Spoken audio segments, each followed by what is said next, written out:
요한복음 15장입니다. 요한복음 15장 21절부터 27절까지의 말씀. 요한복음 15장 21절부터 마지막 27절까지의 말씀.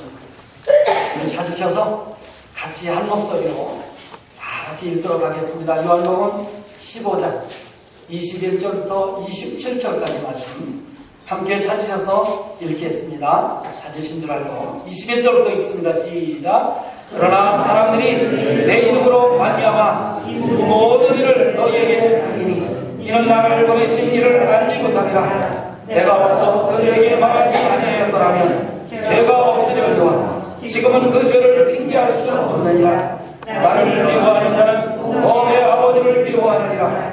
내가 아무도 못한 일을 그들 중에서 하지 아니하였더라면 그들에게 죄가 없으려니와 지금은 그들이 나와 내 아버지를 보았고 또 미워하였다. 그러나 이는 그들의 율법에 기록된 바 그들이 이유 없이 나를 미워하였다 한 말을 응하게 하려 하리라. 내가 아버지께로부터 너희에게 보낼 보혜사 곧 아버지께로부터 나오시는 진리의 성령이 오실 때에 그가 나를 증언하실 것이요 너희도 처음부터 나와 함께 있었으므로 증언하느니라. 아멘. 우리 옆 사람하고 인사하겠습니다. 하나님의 능력으로 강건해지시기를 바랍니다. 하나님의 능력으로 강건해지세요. 건강하셨죠? 제가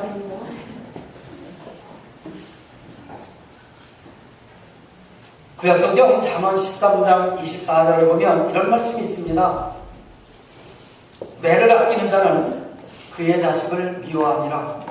자식을 사랑하는 자는 근실히 징계하느니라.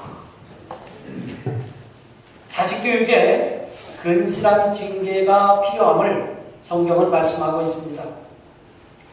성경은 자식을 오냐오냐 하면서 키우지 말라고 말씀합니다.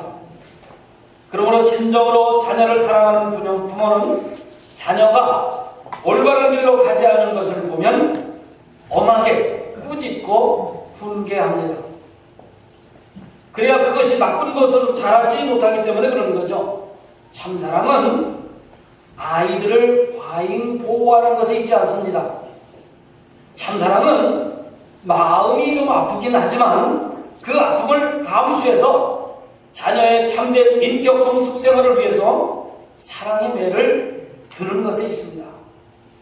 자녀를 사랑함으로 근실하게 징계하는 부모는 자녀들에게 적극적인 사랑의 표현을 한 것이라고 볼 수 있습니다.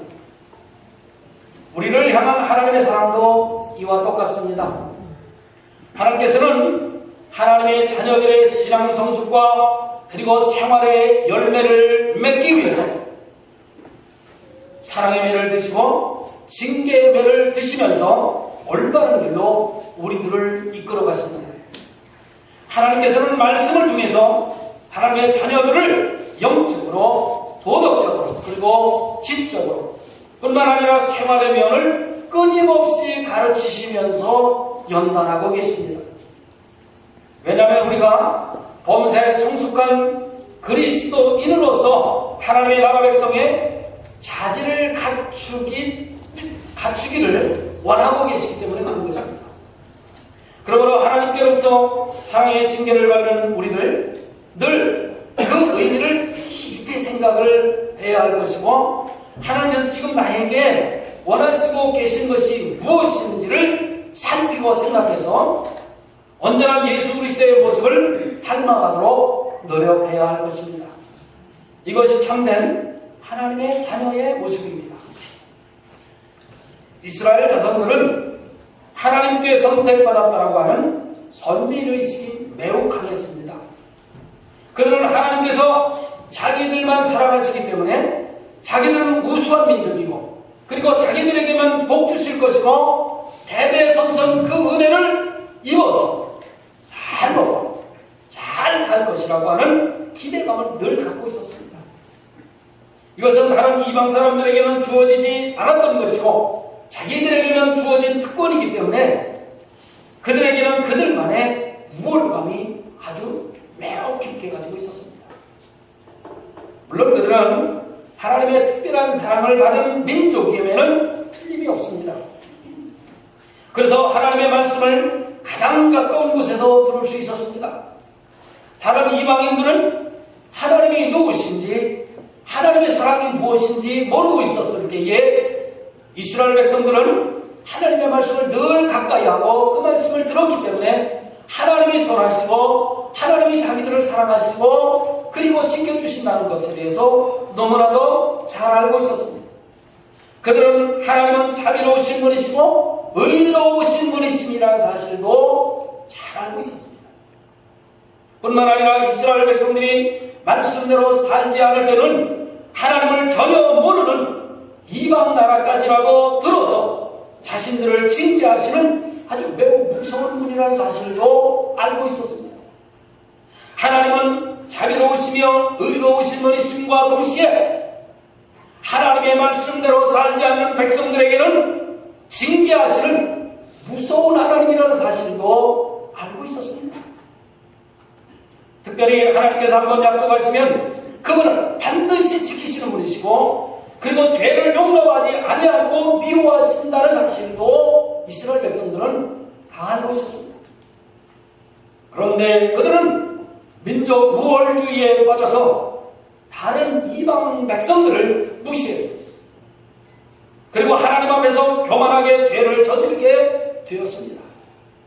결국 교만의 죄를 회개하지 못한 이스라엘 백성들은 하나님의 징계를 피해갈 방법이 없었습니다. 그들은 교만의 죄 때문에 인류 역사상 가장 비참한 현실을 겪어야만 했습니다. 그들이 징계를 당한 것은 그들이 하나님에 대해 그 어느 민족보다도 잘 알고 있는 하나님에 대해서 다른 것들은 다 알고 있었음에도 불구하고 중요한 한 가지를 잊어버리고 있었습니다. 그것은 하나님께서 자신들을 향해서 무엇을 원하고 계시는지에 대해서 잊고 있었습니다. 하나님은 자비로우신 분이시고 은혜로우신 분이시고 또 하나님의 말씀대로 살지 않으면 징계하시는 하나님이라는 사실을 알고는 있었지만 하나님께서 자신들을 향하신 그 의미가 무엇인지 원하시는 것이 무엇인지에 대해서는 잊고 살았습니다. 결국 그들이 하나님께서 그들과 세상에 대해서 원하시는 것이 무엇인지 알지 못하였기 때문에 하나님께서 우리의 죄를 속죄하시기 위해서 보내주신 외아들 예수 그리스도를 미워했고 그뿐만이 아니라 그분을 십자가에서 못 박여 죽게 만들었고 그 무서운 결과로 인해서 그들은 징계를 피해갈 수 없었던 것입니다. 오늘 본문 21절 보겠습니다. 그러나 사람들이 내 이름으로 말미암아 이 모든 일을 너희에게 하리니 이는 나 보내신 일을 알지 못함이라. 여기서 말씀하시는 이 모든 일, 이 모든 일이라는 뜻은 예수님과 예수님의 제자들을 미워하고 핍박하는 것을 말합니다. 그것을 통틀어서 이 모든 일이라고 예수님은 말씀하고 계십니다. 그 어느 민족보다도 하나님에 대해서 잘 아는 민족으로 자부하고 하나님과 가장 가깝다라고 생각하는 유대인들, 왜 그렇다면 예수님과 예수님의 제자들을 미워하고 핍박했으며 그 이유가 무엇일까 하는 것입니다. 예수님께서는 그 이유를 제자들에게 말씀해 주시는데 그 이유가 무엇이냐면 마지막 부분에 보니까 이는 나 보내신 이를 알지 못합니다. 이스라엘 백성들이 예수님을 보내주신 하나님에 대해서 제대로 알지 못했기 때문이다라고 말씀합니다. 즉 사람들이 하나님께서 예수님을 왜 이 땅에 보내주셨는지 거기에 대해서 잘 알지 못했기 때문에 예수님을 미워하고 핍박하고 이제는 너희들까지도 핍박하고 미워할 것이다 라는 말씀입니다. 하나님께서는 하나님의 특사로 외아들을 선택하셔서 이 땅에 보내주셨습니다. 하나님이 예수님을 이 땅에 특사로 보내주신 이유가 있어요. 그것은 무엇이냐면 온 세상에 대한 하나님의 소유를 주장하시기 위해서였습니다. 더 이상 죄가 가득한 세상으로 그냥 내버려두지 않고 권세와 권리를 이제 거두셔서 죄 없는 세상으로 만들어가기 위해서였습니다. 그런데 유대인들은 그것을 인정하지 못했습니다. 왜냐하면 자기들이 가지고 있는 기득권이 너무나도 크고 아까웠기 때문에 포기하지를 못했습니다. 우리가 예수를 나의 구주로 고백하게 되면 예수 이름 앞에 우리는 완전하게 굴복해야 하고 복종해야만 합니다. 그래야만 무서운 죄 가운데 빠져있던 내가 용서함을 받고 구원함을 받게 되는 것입니다. 그리고 주께서 주시려고 하는 새로운 생명을 얻게 되는 것입니다. 그동안 내 멋대로 내 생각대로 해왔던 모든 것을 예수님 앞에 다 내려놓고 그분에게 우리는 복종해야만 합니다. 하나님께서 원하시는 것이 바로 이것이었습니다. 그런데 이스라엘 백성들은 이 중요한 한 가지를 잊고 살았습니다. 본문 23절 보겠습니다. 나를 미워하는 자는 또 내 아버지를 미워하느니라.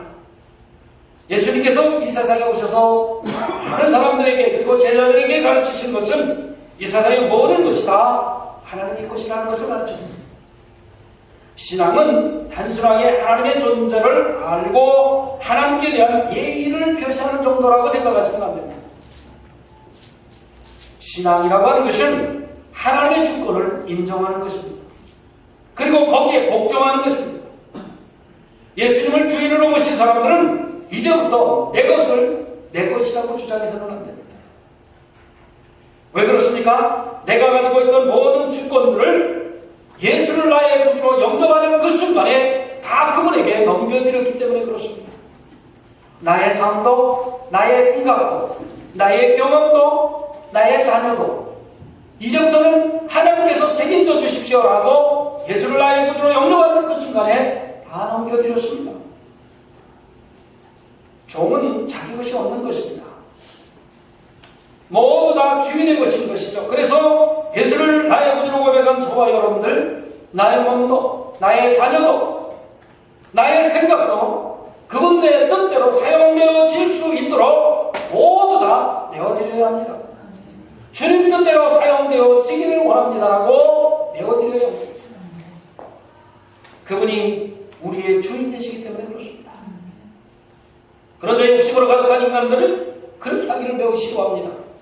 그 이름을 거부할 뿐만 아니라 그분에게 복종하는 것조차도 거부했습니다. 여전히 자기 것들만 붙들고 자기 방식대로 삶을 고집하고 있습니다. 자기의 기득권에 울타리를 쳐놓고 누구든지 한 발자국 들어오기만 하면 그들을 용서하지 못합니다. 그런 무리의 사람들이 하나님을 거려가고 하나님을 미워하는 것입니다. 바로 이들이 유대인들이었습니다. 하나님께서는 모든 것을 새롭게 하시기를 원하시는 분이십니다.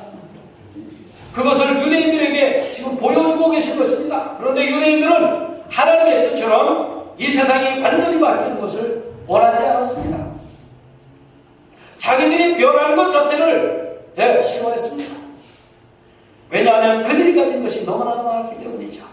그래서 그들은 예수 이름 앞에 복종하는 것을 거부한 것입니다.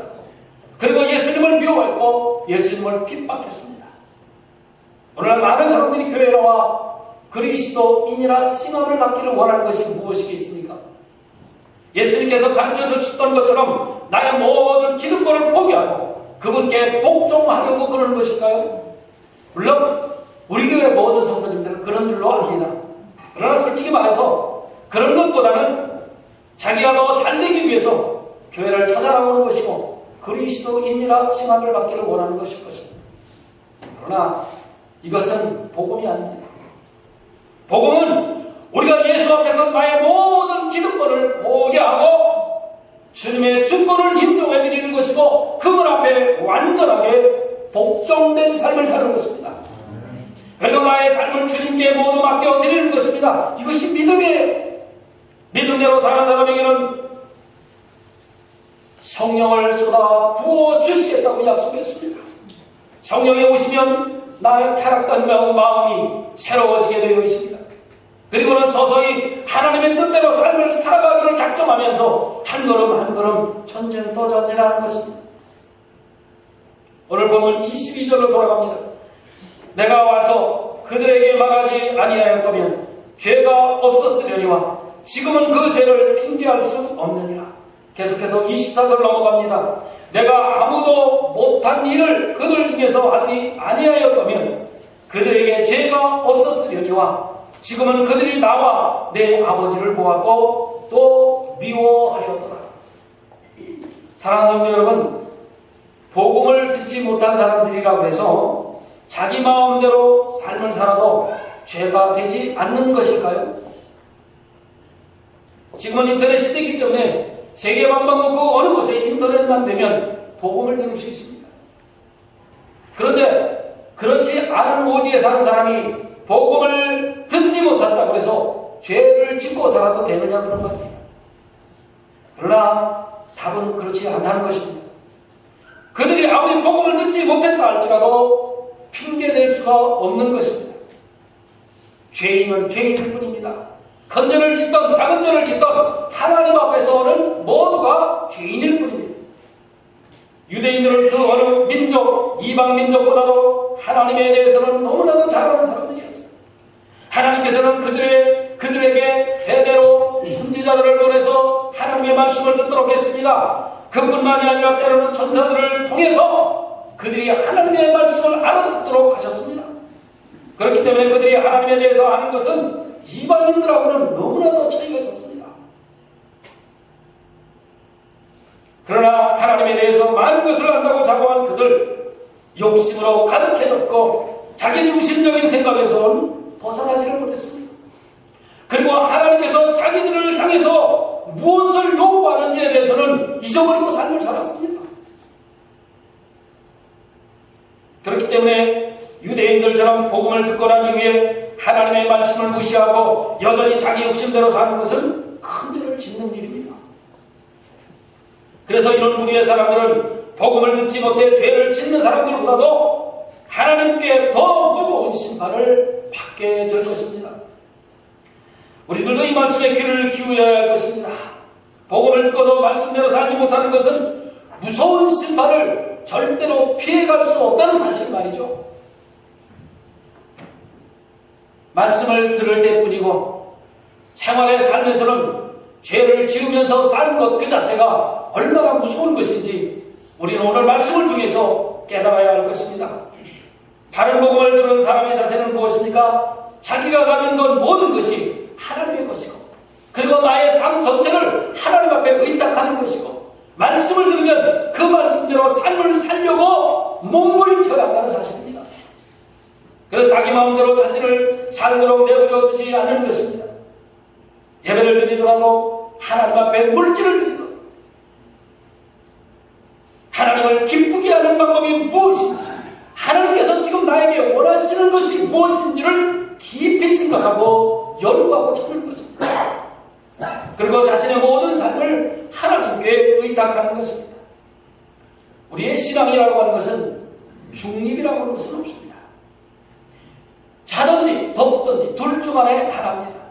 계시록 3장 16절에 이런 말씀을 하고 있습니다. 내가 이같이 미지근하여 뜨겁지도 아니하고 차지도 아니하니 내 입에서 너를 토하여 버리리라. 신앙이 뜨겁든지 덥든지 둘 중 안에 차든지 둘 중 안에 하나라는 것입니다. 우리의 신앙이 미지근하면 책망받게 되어 있습니다. 뜨거워야 합니다. 기왕 신앙생활하는 거 뜨겁게 해야 되지 않겠습니까? 우리의 신앙이 하나님이 기뻐하시는 뜨거운 신앙 되시기를 주님의 이름으로 축원합니다. 복음을 정상적으로 듣는 사람들은요 분명히 둘 중 하나를 선택하게 되어 있습니다. 자기가 지금까지 살아온 것이 잘못된 삶이었다는 것을 깨닫고 잘못된 것을 모두 다 청산해버립니다. 정말 하나님께서 원하시는 삶을 사는 것입니다. 하나님께서는 우리에게 복음을 듣고 하나님이 어떤 분이신지를 더 깊이 깨달아 알기를 원하십니다. 하나님을 의지하며 사는 것을 우리의 기쁨이라는 사실을 더 깊게 알기를 원하시는 분이십니다. 오늘 보면 26절 27절 보겠습니다.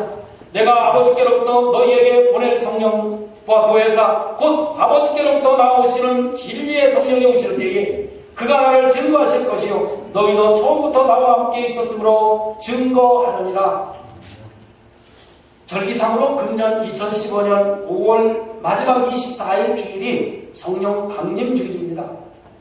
이 성령 강림절의 근원은 구약의 오순절에 있죠. 이날은 6월절 다음 날로부터 계산을 해서 50일째 되는 날에 지키는 유대인들의 절기 3대 절기 중에 하나입니다. 유대인들로서는 매우 큰 절기입니다. 예수님께서 부활승천하시면서 제자들에게 약속하신 성령님, 그분을 기다리며 마가의 다락방에 모여 기도했던 120명의 성도가 바로 이 오순절에 성령 강림함으로 말미암아 그들이 변화받았습니다. 거듭났습니다. 새로워졌습니다. 그들이 강하게 되어졌습니다. 겁쟁이 예수님의 제자들이 담대하게 복음을 전할 수 있는 그러한 계기가 되었던 것입니다. 바로 이것이 초대교회의 태동입니다. 하나님께서는 성령님을 통하여 이 땅에 오신 예수님이 하나님의 아들이시며, 그리고 그분이 이 땅에 오신 것은 하나님의 주권을 회복하시기 위해서라는 사실을 계속적으로 우리들에게 성령님을 통해서 증거해주고 계십니다. 하나님께서 이 일을 계속하시는 방법이 있는데, 그것은 주님의 제자를 통해서 이제는 바로 주님을 믿는 저와 여러분들 증거를 우리들의 입술을 통해서 하나님께서 증거되어지기를 원하고 계십니다. 저와 여러분들을 통해서 온 세상이 자기 욕심을 버리고 하나님의 뜻에 온전히 복종하는 삶으로 돌아올 수 있도록 저와 여러분들을 구원의 통로로 쓰시기를 원합니다. 저와 여러분들을 사랑의 통로로 쓰시기를 원합니다. 저와 여러분들을 은혜의 통로로 쓰시기를 지금도 원하고 계십니다. 주님은 특별히 오늘 본문을 통해서 성령에 대해서 중요한 증거를 하고 계십니다. 그것은 예수 그리스도께서 하나님 앞으로 가실 때에 성령님을 이 땅에 보내주신다는 것입니다.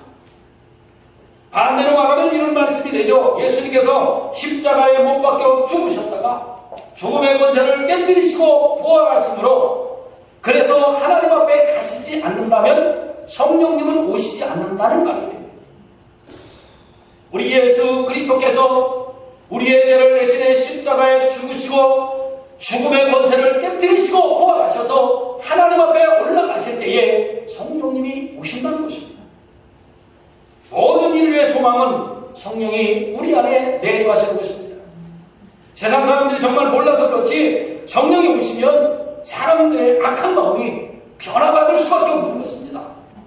세상 교육이나 사상이 사람을 바꿔놓을 수는 없습니다. 그래서 우리가 예배에 충실해야 하는 것입니다.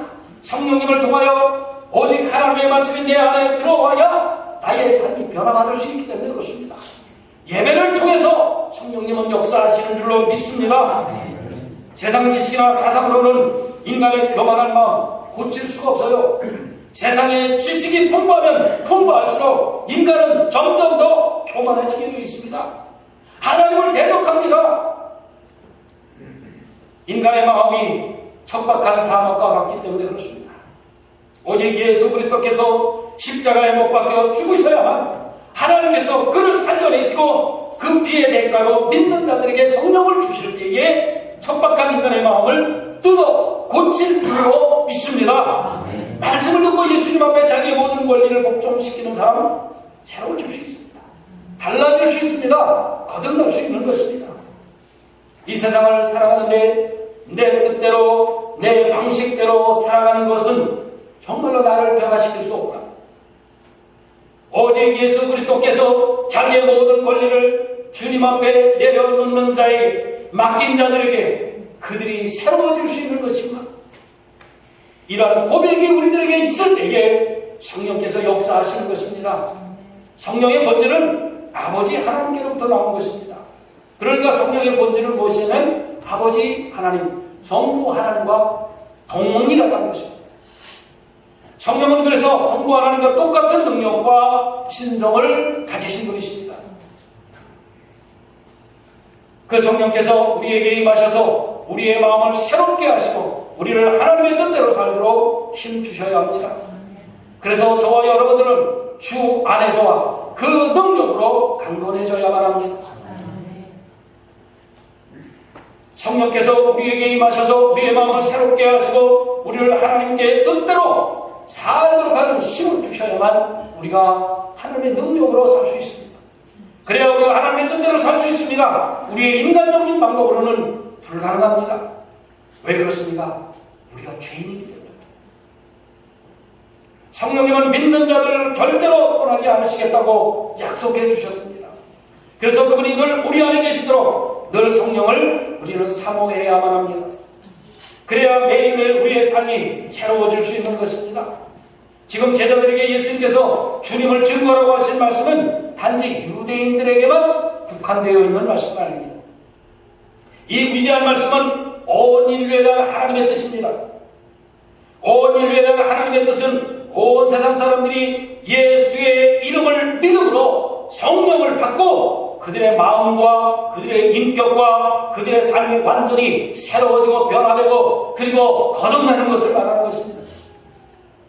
우리가 예수를 믿는 표시는 무엇입니까? 모든 것이 하나님께서 나에게 잠시 맡겨주신 것인데 그만 교만해서 내 것인 줄 알고 지금까지 삶을 살아왔습니다.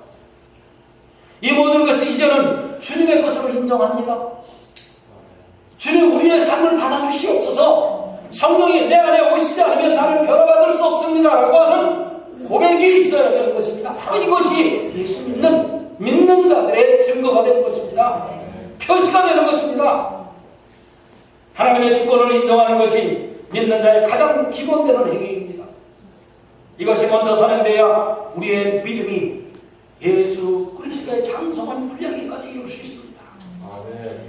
그래야만 하나님을 올바로 섬길 수 있고 믿음의 주여 온전케 하시는 예수님만 바라볼 수가 있는 것입니다. 하나님은 하나님의 주권을 인정하는 자에게 하나님의 가장 귀하신 성령님을 쏟아 부어주시는 줄로 믿습니다. 성령님은 내 고집대로 살려고 하는 우리의 마음도 바꿔주시는 매우 놀라운 분이시에요. 그리고 하나님의 뜻에 순종할 수 있도록 우리를 바꿔주시는 놀라운 영이십니다. 그러나 이러한 요청을 듣고도 유대인들처럼 자기 것만을 고집하는 사람, 가장 비참한 하나님의 심판을 경험하게 될 것입니다. 하나님 앞에서 교만하게 자기를 높이는 사람들과 맡겨주신 권력을 자기 욕심을 위해서 남용하는 자들, 하나님의 반드시 심판을 거쳐야만 할 것입니다. 피해갈 수가 없을 것입니다. 그리고 이 세상의 모든 것들을 훨씬 더 아름답고 영광스러우며 영원한 세계로 하나님은 성령님을 통해서 만들어 가실 것이고 계획대로 그 일을 진행해 나가실 것입니다. 오늘 사랑하는 저와 여러분들, 이 올림피아 레이시 지역에 복음 전도자로 하나님께서 세워주셨습니다. 그리고 예수 그리스도를 증거할 증거자로 세워주셨습니다. 우리는 이 사명을 끝까지 감당해야 합니다. 주님이 오시는 그날까지 우리는 이 사명을 잘 감당해야만 합니다. 그런데 우리가 기억해야 할 것이 하나 있습니다. 무엇입니까? 예수님 당시 예수님의 제자들이나 오늘 우리들이나 독자적인 능력으로는 예수 그리스도를 증거할 수 없다는 사실이에요. 우리의 힘으로는 할 수 없다는 사실입니다. 이와 같은 복음의 사역이라고 하는 것은 항상 성령의 깨우치심과 성령의 내주하심이 우리 안에 있어야 합니다. 성령의 인도하심과 성령의 지배하심 속에 있어야만 이 복음 사역을 감당할 수 있다는 것입니다. 내 지식, 세상적인 경험, 세상적인 방법으로는 불가능합니다. 그러므로 이 땅에 우리가 복음 사역하는 것은 성령과 성도들의 연합적인 사역이라는 사실을 깨닫고 우리의 힘으로 하지 말고 성령님께 의탁하고 그분이 주시는 능력으로 강건해져서 이 사역을 우리는 감당해야 할 것입니다. 이것을 믿고 이 지역의 복음화를 위해 성령님께 간구하는 저와 여러분들 되시기를 주님의 이름으로 축원합니다.